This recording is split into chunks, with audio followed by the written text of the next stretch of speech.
kesulitan yang terjadi kepada kita, persoalan yang terjadi kepada kita, mungkin sakit penyakit, mungkin harus dibebankan dengan beban-beban yang besar menurut kita. Mungkin kita harus dibebankan dengan mengurus orang tua, mungkin kita harus dibebankan dengan mengurus anak-anak, kita harus dibebankan dengan beban ekonomi yang sangat luar biasa. Anak-anak mulai kuliah, mulai pengeluaran semakin besar, anak-anak mulai besar dan kebutuhannya semakin mendesak. Kita dibebankan ke situ. Tapi ingatlah Bapak Ibu Saudara, dengan perjalanan hidup seperti orang Israel yang keluar dari tanah Mesir, demikianlah juga kita dituntun oleh Tuhan. Jika bangsa itu dituntun oleh Tuhan, kita juga akan mengalami tuntunan Tuhan. Amin. Saudara dan saya juga akan menerima tiang awan dan tiang api itu. Saudara dan saya akan diberikan kesejukan pada waktu panas terik.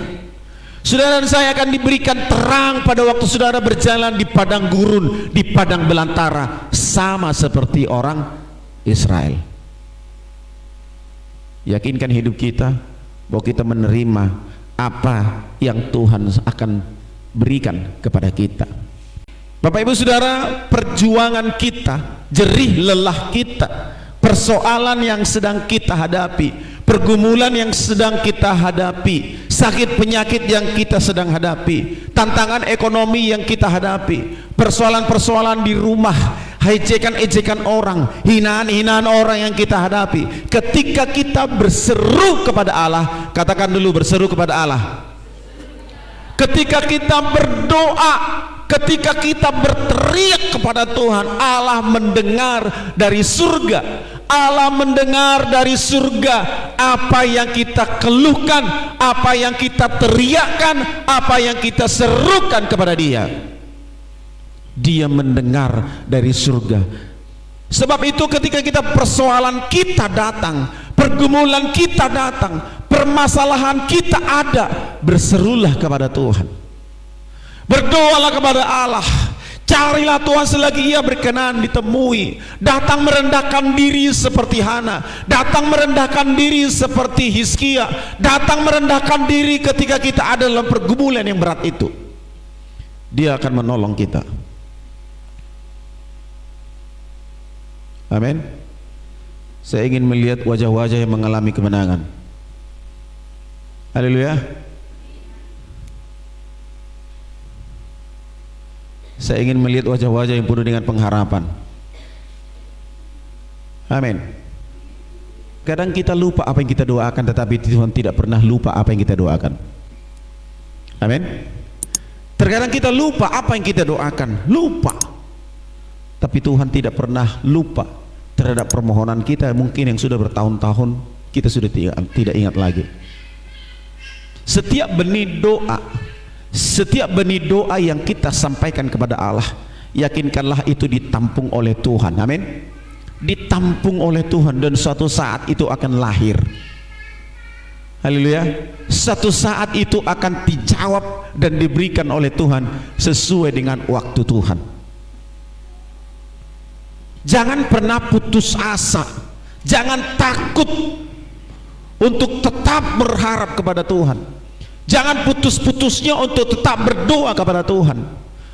Suatu saat mungkin kita lupa itu pernah kita doakan, tapi suatu saat itu akan lahir. Dia seperti benih yang ditanam, dan suatu saat dia akan tumbuh dan akan menghasilkan sesuatu. Janganlah jemu-jemu berdoa. Amin. Jangan bosan-bosan berdoa. Hendaklah kita lebih banyak berdoa kepada Allah dan mengucapkan segala keluh kesah kita, ya, menyampaikan seluruh pergumulan kita kepada Tuhan. Dia Allah yang mendengarkan kita. Yakinkan diri kita bahwa Dia selalu mendengar doa-doa kita. Yakinkan bahwa kita selalu, yakinkan diri kita bahwa Allah itu selalu ada bersama dengan kita. Jangan pernah khawatir dalam hidupmu. Yakinkanlah Dia mendengar seruan kita. Jangan karena iman maka mereka telah melintasi laut merah, sama seperti melintasi tanah kering, sedang orang Mesir tenggelam ketika mereka mencobanya juga. Bapak Ibu Saudara, ini cerita yang diambil dari Keluaran pasal yang ke-14 Keluaran pasal yang ke-14 mulai dari ayat 15. Saya akan bacakan. Berfirmanlah Tuhan kepada Musa, mengapakah engkau berseru-seru demikian kepadaku? Katakanlah kepada orang Israel supaya mereka berangkat, dan engkau angkatlah tongkatmu dan ulurkanlah tanganmu ke atas laut, dan belahlah airnya, sehingga orang Israel akan berjalan dari tengah-tengah laut di tempat kering. Tetapi sungguh aku akan mengeraskan hati orang Mesir, sehingga mereka menyusul orang Israel, dan terhadap Firaun dan seluruh pasukannya, keretanya dan orangnya yang berkuda aku akan menyatakan kemuliaanku. Maka orang Mesir akan mengetahui bahwa akulah Tuhan apabila aku memperlihatkan kemuliaanku terhadap Firaun, keretanya dan orangnya yang berkuda. Kemudian bergeraklah malaikat Allah yang tadinya berjalan di depan tentara Israel, lalu berjalan di belakang mereka, dan tiang awan itu bergerak dari depan mereka lalu berdiri di belakang mereka. Demikianlah tiang itu berdiri di antara tentara orang Mesir dan tentara orang Israel. Dan oleh karena awan itu menimbulkan kegelapan, maka malam itu lewat sehingga yang satu tidak dapat mendekati yang lain semalam-malaman. Ini coba ada saya kirimkan di grup, bisa ditampilkan di situ. Ambil dulu di WA di situ. Ya, di grup WA saya ada kirimkan itu peta. Ya, bisa ditampilkan.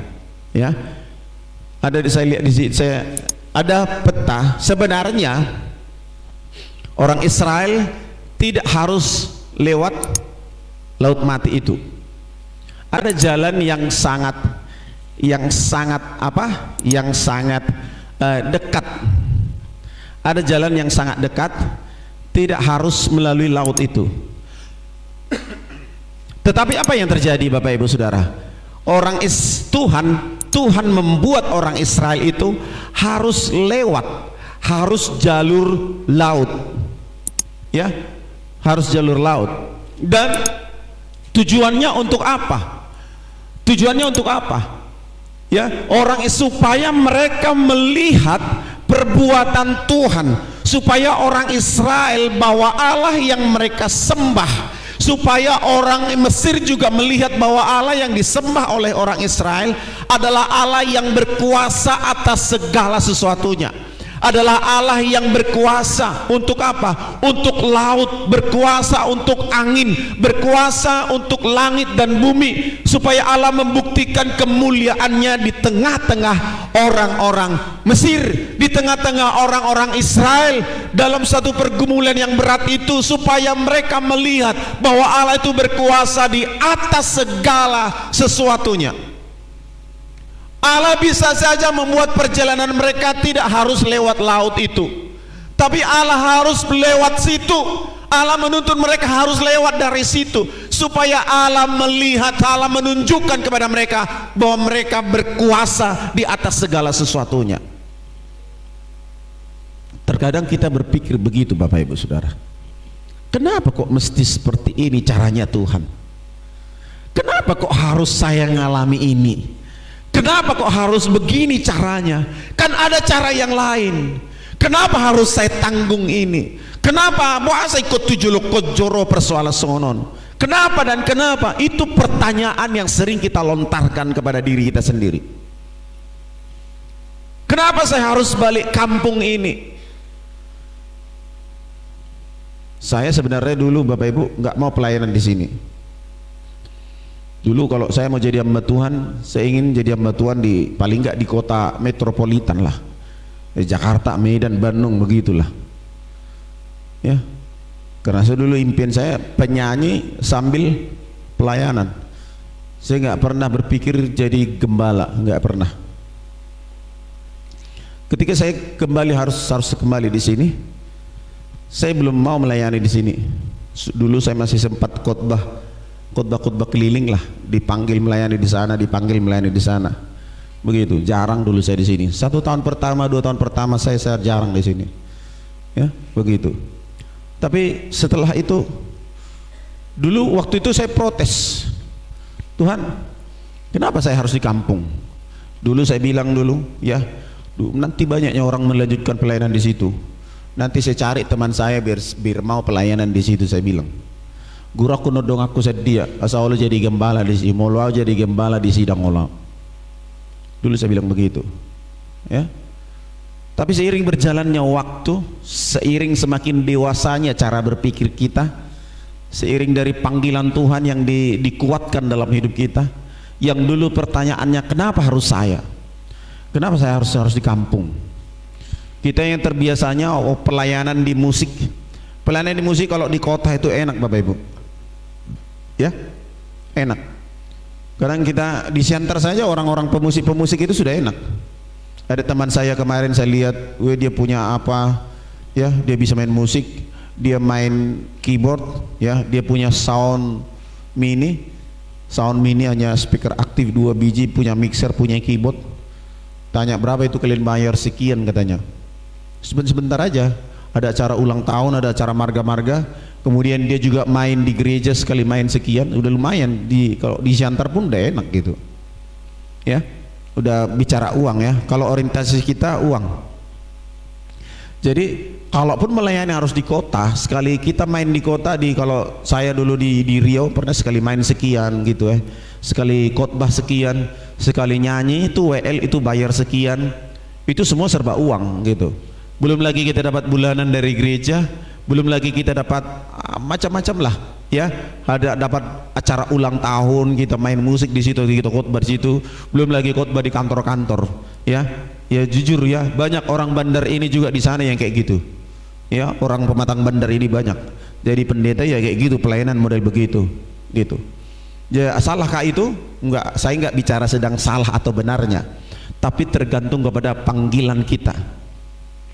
Saya berpikir kenapa saya harus di bandar ya, yang jemaatnya, maaf saya mau katakan, dulu di bawah garis kemiskinan rata-rata, iya kan ya, yang mengharapkan ya banyak hal begitu, hanya merhais mertuduk begitu. Tapi puji Tuhan sekarang semua sudah diberkati, amin, haleluya, amin. Dan orang be rumah gubuk be, semuanya sudah rumah beton, rumah luar biasa diberkati Tuhan semua gitu. Kalau dulu itu waduh payah ya, operasional gereja itu besar. Kalau operasional gereja sekarang begini besar ini Bapak Ibu ya, kita bayar lampunya, bayar ini, kalau putus lampu itu berapa, kalau ini semua besar biaya operasional, tambah lagi lighting, tambah lagi ini multimedia besar begitu. Tapi Tuhan cukupkan semuanya dengan berkelimpahan. Jadi saya kadang protes dulu ya, kenapa saya harus begini, kenapa saya harus tinggal di kampung, kan ada banyak nanti yang Tuhan kasih untuk melayani di sini. Tapi kalau Allah sudah merencanakan, itu pasti akan terjadi, katakan amin. Sebagai orang Israel, saya bertanya dalam hati, kenapa harus melalui lewat laut itu mereka? Kenapa harus begitu? Supaya Allah menyatakan kemuliaannya di tengah-tengah bangsa itu. Kadang saudara berpikir, kenapa harus saya ngerawat orang tua saya? Anda berpikir begitu? Ya, adong do idaku, adong do paribaku, adong do ibotoku. Kenapa harus saya? Kan terkadang kita berpikir begitu. Ya, supaya Allah itu menyatakan kuasa dan kemuliaannya di tengah-tengah keluargamu. Katakan amin. Supaya Allah ingin memberkati kita, memberikan mujizat. Kalau orang Israel tidak berjalan melalui darat, orang Mesir akan mengejar mereka, dan mereka berjalan, orang Israel berjalan, tentara Mesir itu naik kuda, kereta kuda, dan mereka akan cepat dapat. Supaya Allah itu bisa membela bangsa Israel dan membalaskan kejahatan Mesir kepada orang Israel. Dalam perjalanan itu laut itu dibuat menjadi kering, dan mereka berjalan kiri kanannya, di Alkitab berkata itu seperti tembok kaca. Kiri kanannya itu seperti tembok, dan orang Israel bisa melihat tembus pandang apa yang ada di laut itu. Dalam perjalanan itu Tuhan melakukan hal-hal yang besar dalam hidup bangsa Israel.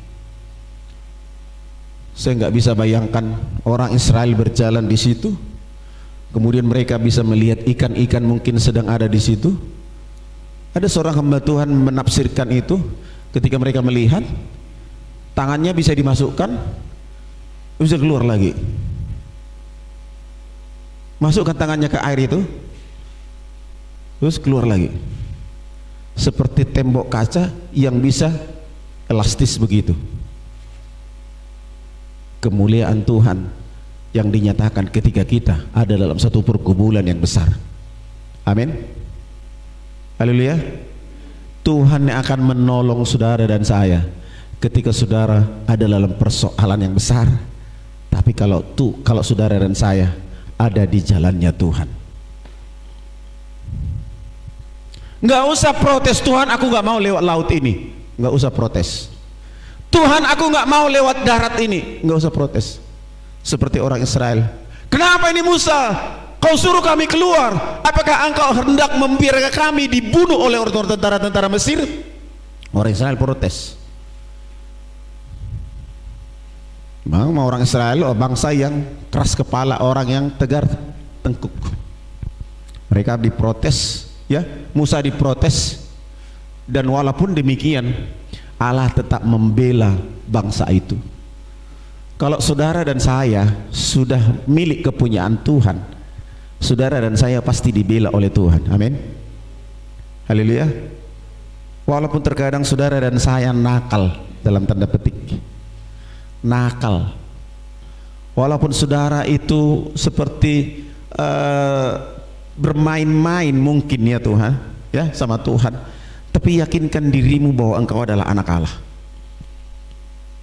Napi badal geleng mi anakmu di? Hah? Mulu burju anakku, mulu badal anaknya makna ini doh. Ini kan? Anak mulu burju anaknya makna, mulu badal anak ni bapak anak.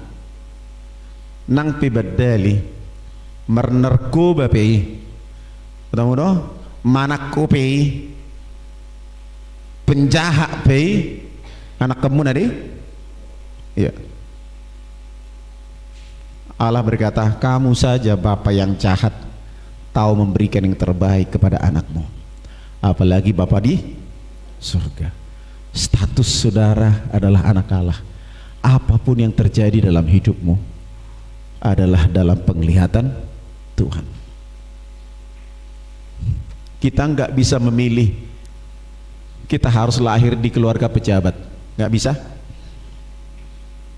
Bangsa Israel tidak bisa memilih harus berjalan lewat darat, tapi pilihan Tuhan mereka harus berjalan lewat laut. Supaya apa? Mereka melihat mujizat yang besar. Saudara dan saya nggak bisa memilih lahir di keluarga orang kaya, nggak bisa milih. Orang kaya dan orang miskin lahir sama-sama tidak pakai baju. Amin.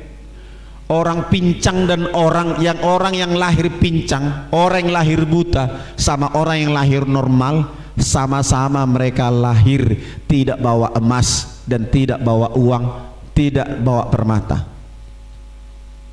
Tapi orang yang pincang pun bisa menjadi orang sukses, dan orang yang sempurna bisa menjadi orang sukses.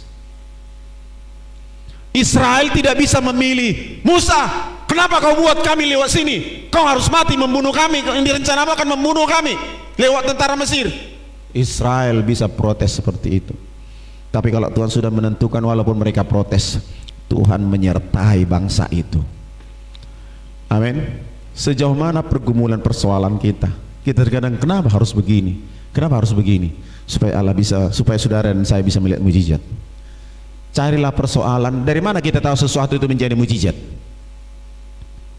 Dari mana sesuatu kita ketahui ini mujizat? Dari mana kita mengetahui ini adalah pemberian Tuhan? Ketika saudara dan saya sudah mentok, tidak ada lagi harapan.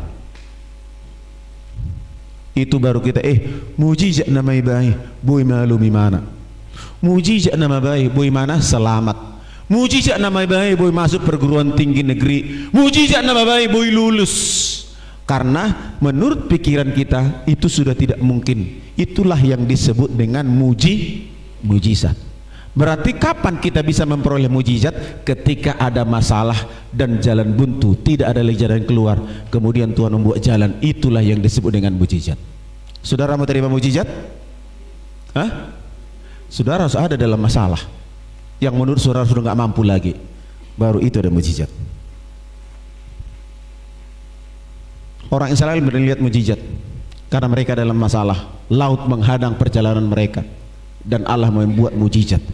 Saya yakin dengan bangganya orang Israel berjalan di tanah yang kering, berjalan di tanah yang kering, yang kiri kanannya adalah tembok air, luar biasa. Dan Allah memusnahkan tentara Mesir.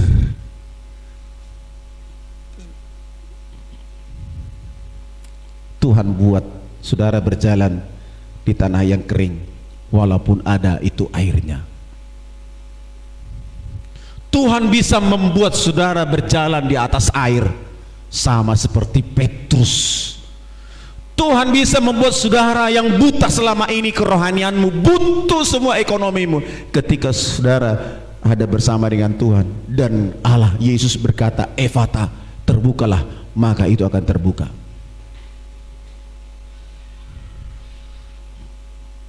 Ketika orang buta sejak lahir itu berkata, apa yang kau minta daripadaku? Yesus berkata, Rabuni, maka saat itu matanya terbuka.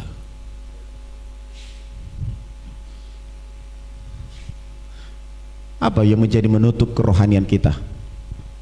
Apa yang membuat rohani kita menjadi mandul? Apa yang membuat kita, mata kita nggak bisa melihat pekerjaan Tuhan yang luar biasa? Apa yang menghalangi? Laut itukah?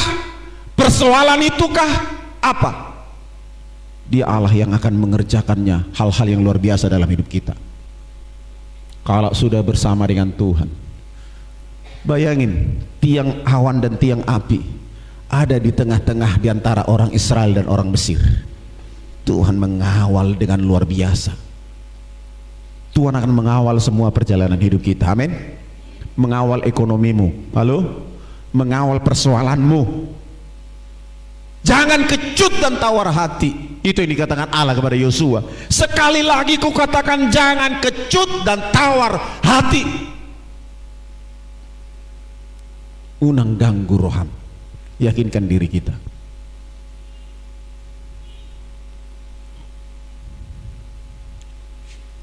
Saya katakan gereja di Waringin ini tahun ini harus direnovasi. Dari mana uangnya? Saudara dan saya ikut berdoa. Bulan 7 tanggal 7 gereja ini akan ulang ke 70. Itu angka sempurna. 777. Kalau bisa mulai jam 7 ya kan gitu. Jam 7 tanggal 7 bulan 7 ulang tahun ke 70. Dahsyat itu kan. Dan mulai nanti jam 7 itu. Ayo dia dapat ditanya dodok lebih bahkan gitu. Gitu. Itu anugerah luar biasa. Jangan katakan aku nggak bisa beri apa-apa. Halo? Sudah ada kemarin telepon saya waktu saya di Sidik Kalang. Pak Pendeta, doakan anak saya begini. Katanya orang Pak Pendeta mau ulang tahun gereja ya. Iya. Dari saya berapa? Katanya 200.000 per rumah tangga ya. Iya. Dari mana tahu? Ya dikasih tahu. Dari saya ikut juga nanti ngulurkan tangan 200.000. Oh ya, terima kasih. Ya, doakanlah. Ada lagi tambahnya itu Pak Pendeta. Apa itu? Dari saya beras 1 karung katanya. Tepuk tangan dulu buat Tuhan kita. Memang kalau Tuhan rencanakan, Tuhan sudah atur itu dengan sempurna. Ini Apotek Sarpita ngomong, bilang sama jemaat itu, Le, dari saya bukan karena nganggar-anggarkan, tapi dari saya 1,5 juta katanya. Itu tepuk tangan dulu buat Tuhan kita. Aku yakin makin lebih banyak orang yang ambil bagian dalam pekerjaan Tuhan ini. Tapi kalau saudara berdiam diri, saudara tidak akan diberkati oleh Tuhan. Saudara tidak berdiam diri, amin. Semua akan berlomba. Dari 200.000 saya akan tambah lagi nanti. Jagal apalah 3 kilo. Saya 1 kilo jagal naik. Mulu na mangulu nengok 35 atau 40 itu kan, mulu na mate 70 tu 80 ikan gitu kan, begitu jagal timbang meja, tabay jagal sana nor pala 2 kilo, nah begitu luar biasa. Mana ngadong no pinan nami di sana, lemah tu Tuhan, ular ni Tuhan, luar biasa, diberkati Tuhan. Ya, saya pun memberi Bapak Ibu, memberi. Iya, saya tidak hanya sekedar mengkhotbahkan, tapi saya alami, saya praktek itu firman Tuhan. Orang yang memberi akan menuai 30, 70 sampai 100 kali lipat. Niat hati kita gitu. Dan orang yang menabur dengan mencucurkan air mata pasti pulang dengan sorak-sorai. Yang menangis menabur sambil yang berjalan menangis sambil menabur benih akan menuai dengan bersorak-sorai. Yang berjalan menangis sambil menabur benih pasti pulang membawa berkasnya gitu ya. Saya tidak sedang menghipnotis Bapak Ibu, no, tapi saya sedang mengajarkan firman Tuhan. Orang yang menabur dengan mencucurkan air mata pasti pulang dengan sorak-sorai. Itulah yang disebut dengan mujizat. Kalau saudara kerja 1 hari, saudara layak dapat upah. Contohnya kalau laki-laki di sini 100.000 contoh ya, itu bukan mujizat saudara. Itu memang sudah menjadi ketetapan kalau saudara bekerja dapat upah, belum mujizat itu. Standar ya, enggak Kristen pun mengalami seperti itu. Tapi ketika saudara ya bekerja 1 hari, tiba-tiba ada orang yang ngasih, wow, kasih, wih, ubereng kerijum luar biasa bah. Tiba-tiba yang tadinya gajinya 100.000, tiba-tiba dikasih, nah gaji 500.000, itu mujizat. Itu. Terkadang saya berpikir begini, ada hal-hal yang kukerjakan, ini pengalaman kesaksian, ada hal-hal yang kukerjakan menurut saya, apa yang saya kerjakan ini palingan dikasih nanti sama saya upah dari ini, bicara bisnis ya, upah nanti dari yang saya kerjakan ini palingan dikasih 200.000. Tapi ketika saya mengerjakannya dengan benar, dengan tepat ya, yang saya harapkan tadi paling 200.000 lah dari sini, tapi tiba-tiba dikasih 1 juta. Ini saya katakan mujizat gitu. Sesuatu yang tidak mungkin bagi kita tapi terjadi, itu disebut dengan mujizat. Dan mujizat pertama memang adalah keselamatan saudara dan saya. Mujizat yang pertama karena saudara diselamatkan bukan karena kuat dan gagah kita, bukan karena perbuatan baik, bukan karena melakukan firman, bukan karena kebaktian, bukan karena ibadah, tapi karena darah Yesus yang membawa saudara datang ke sini sehingga saudara bisa beribadah di sini. Itu mujizat. Itu mujizat pertama. Itu mujizat yang terbesar. Tapi mujizat selanjutnya adalah perbuatan-perbuatan Allah yang luar biasa yang Allah kerjakan kepada kita di luar nalar pikiran, logika manusia. Jadi tetap semangat. Nanti tanggal 7 bulan 7 saudara dan saya harus tampil lebih elegan. Merbajune baru mulubui. Bajet tamu baju muna. Akamata mulu merbaju hem, cari baju yang terbaik bukan yang termahal. Amin. Anom mulu amata merkuran nodison luar biasa. Kur pujian dari kaum bapa GBY Siluam Pematang Bandar tampil buga, walau tampil sudi merjas sudi buga, mantak ni kaum bapa on memuji Tuhan ini. Isi di bejas panguli munai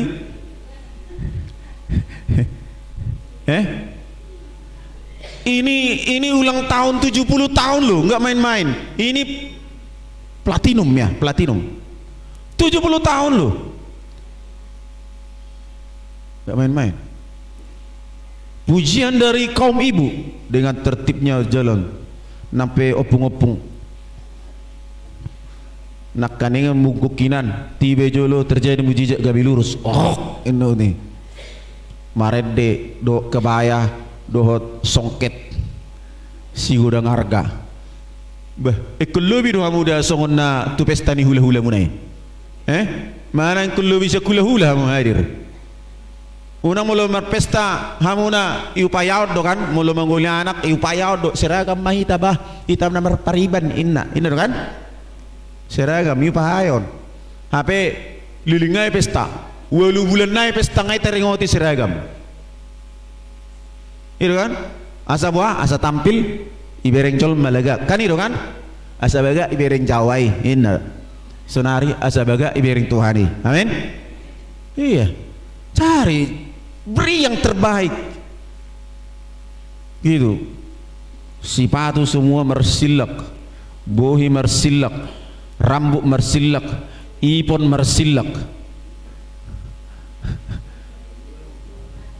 sudah kesiba mersilak sudah gitu ya baru orang-orang melihat wow ini luar biasa ini gibesilom tu berkati Tuhan gitu hamba-hamba Tuhan datang mereka melihat wow gitu nanti undangan kita undang mereka melihat wow gitu. Nama Tuhan dimuliakan amin jadi kamat tanok kanong amama nangong jas naik kumerjas kayaknya tanong kibaya na markibaya no leket haleluya ya optimis percepatan mujizat itu harus kita terima. Saya merenungkan kemarin begini Tuhan terus terang saya buat proposal itu tentang saya kemarin baru dapat proposal kita untuk ini kemudian saya bilang saya ketemu dengan kepalanya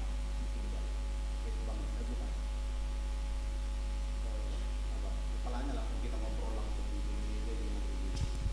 dia lihat saya loh bapak kan kemarin baru dapat oh iya ini di mana di Gunung Himalaya oh ya di Papaya kan Papaya jadi harusnya saya nggak bisa 2 kali begitu walaupun dia tapi dia bilang diupayakan ya dan kita doakan ya sembari nanti di sana mulai direnovasi gereja di sini gereja diresmikan kemudian kita ulang tahun bersama-sama dengan sukacita luar biasa itu berkat Tuhan yang luar biasa gitu jadi saudara jangan hanya sekedar menonton mujizat itu tapi harus mengalami mujizat katakan dulu saya harus mengalami mujizat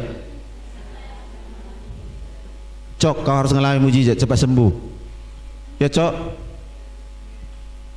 iyalah berdoa kau Tuhan masih kasih kesempatan ku ingat ketiga kali ini kau mengalami sakit yang parah begini ya kan ya yang pertama kau bilang gini aku bersyukur disembuhkan Tuhan aku ada salib yang datang sama aku membuat saat itu aku untuk sembuh itu kesaksianmu dulu kan satu lagi entah apa kesaksianmu itu ada ayat Alkitab dulu kau bilang ya kan aku sembuh Tuhan sembuhkan tapi kau masih ngulah kan masih nakal kan hari ini kau bertobat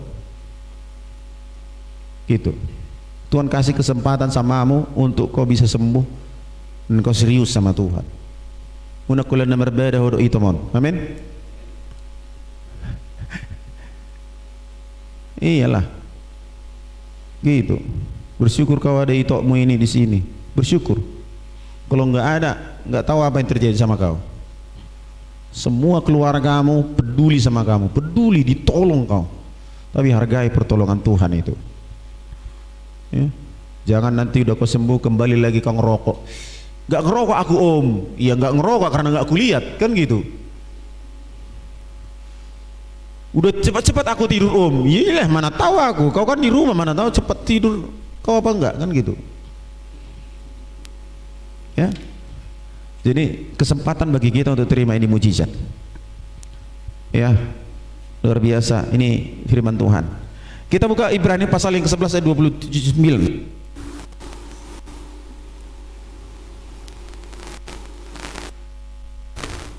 ya mujizat itu saudara nggak bisa diikut-ikuti tapi caranya Tuhan yang akan melakukannya kita buka Ibrani pasal 11 29 Ibrani 11 29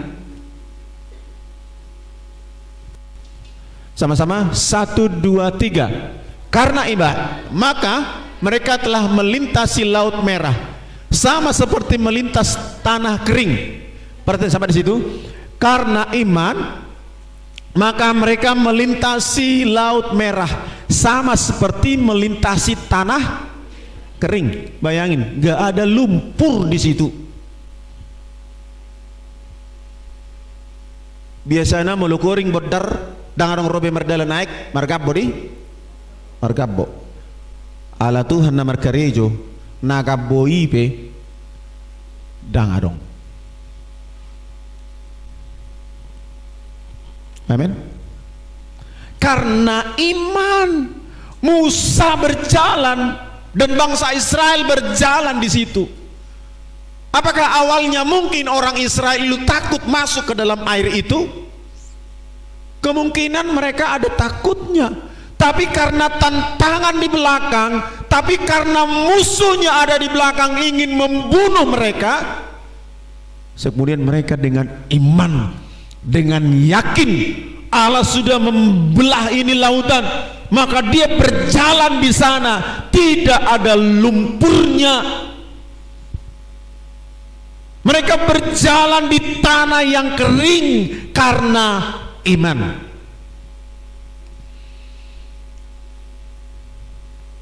Terkadang pergumulan itu perlu datang supaya iman kita bisa bertumbuh.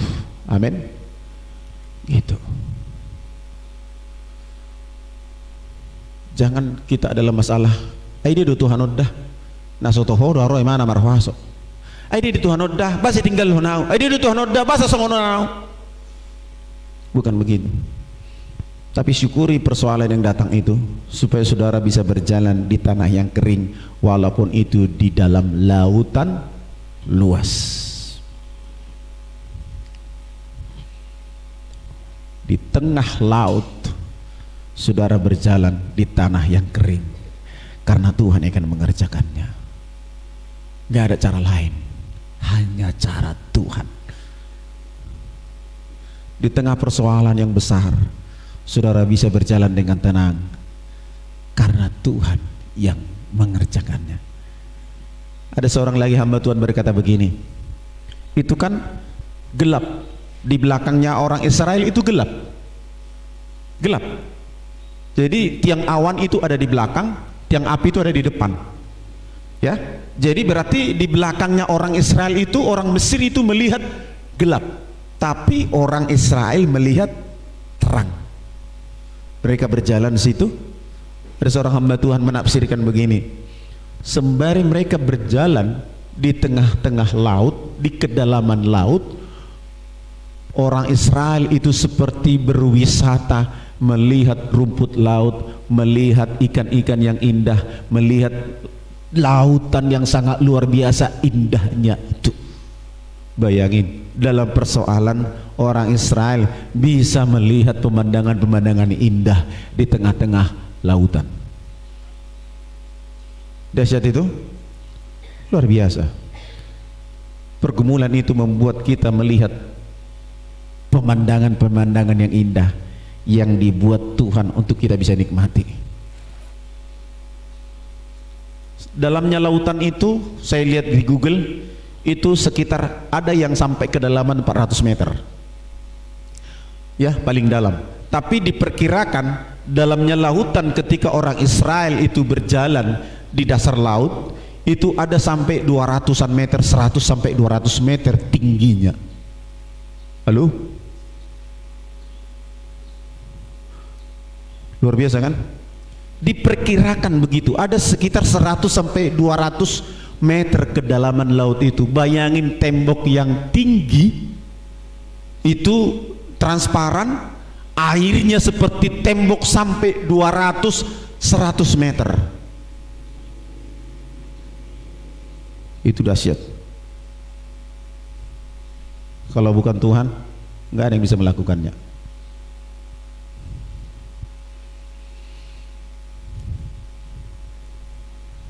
Petrus, dia nggak masuk ke dalaman air, tapi dia ada di atas air, berjalan di atas air. Tapi orang Israel berjalan di dasar laut. tanpa basah, tanpa becek, tanpa kena percikan air, tapi mereka berjalan seperti berwisata. Saya bisa bayangkan lumba-lumba itu ada di sana, bisa bayangkan ikan hiu, mereka lihat ikan hiu. Halo? Saya bisa bayangkan mereka lihat ikan-ikan yang seram-seram juga ada di situ, ikan-ikan yang indah-indah juga ada di situ. Yakinkah bisa melihat itu? Bisa Tuhan kerjakan. Di dalam pergumulanmu, Tuhan bisa menghibur hatimu dengan berbagai macam keindahan. Amin. Dia bisa lakukan itu. 200 meter ketinggian air, enggak dibilang memang berapa lebarnya perjalanan mereka, jalannya enggak dicatat dalam kitab.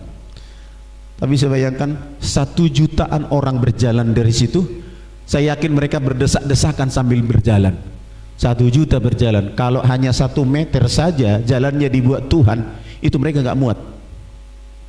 Tapi saya yakin jalannya lebar dibuat Tuhan supaya mereka bisa berjalan dengan tenang, dengan ternaknya, dengan bebeknya, dengan kambingnya, dengan dombanya, dengan lembu sapinya. Mereka keluar dari situ membawa itu. Itu luar biasa. Berapa lebar jalan orang itu nggak dicatat. Tapi yakinlah mereka tidak berdesak-desakan di situ. Tapi mereka berjalan dengan luar biasa sambil menikmati pemandangan laut yang indah. Tuhan itu ajaib. Kalau Tuhan bisa lakukan itu untuk mereka, Tuhan juga bisa lakukan itu saudara dan saya. Amin. Pergumulan itu datang supaya saudara dan saya bisa melihat perbuatan Tuhan yang luar biasa itu. Dia sanggup mengerjakannya. Haleluya. Jangan takut dengan persoalan. Terkadang seperti pertolongan Tuhan seperti terlambat. Ngaruh lagi Musa, ngaruh di belakang berkereta. Mereka seperti terdesak. Tapi dalam terdesak, Tuhan berfirman membela lautan. Dan saudara bisa berjalan di situ. Dia buka jalan saat tiada jalan. Dia bisa memberi berkat saat tidak ada berkat. Dia bisa menyembuhkan saat dokter tidak bisa menemukan sakitmu. Amin. Dia bisa memberi segala apa yang kita butuhkan. Intinya saudara, perjalanan hidup kita, kalau kita berjalan bersama dengan Tuhan, di jalannya Tuhan, di jalurnya Tuhan, ada masalah, ada mujizat. Ada masalah, ada mujizat. Ada masalah, ada mujizat. Setiap ada masalah, pasti ada mujizat. Itu yang Tuhan lakukan kepada bangsa Israel. Jangan takut, jangan khawatir. Dia akan mengerjakannya. Ini si Toteng bersaksi itu tadi, dia bingung, harus urus orang tua atau urus anak. Jangan pakai pikiranmu, berdoalah mana yang terbaik. Itu terpenting. Sembari kau juga harus menghormati orang tua, merawat orang tua, tapi sembari juga bertanggung jawab kepada anak-anak. Kalau Tuhan bisa mengerjakannya, Tuhan juga akan mencukupkan semuanya, akan membela saudara dengan kasih karunia yang melimpah itu. Kita berdoa bersama-sama. Haleluya, haleluya.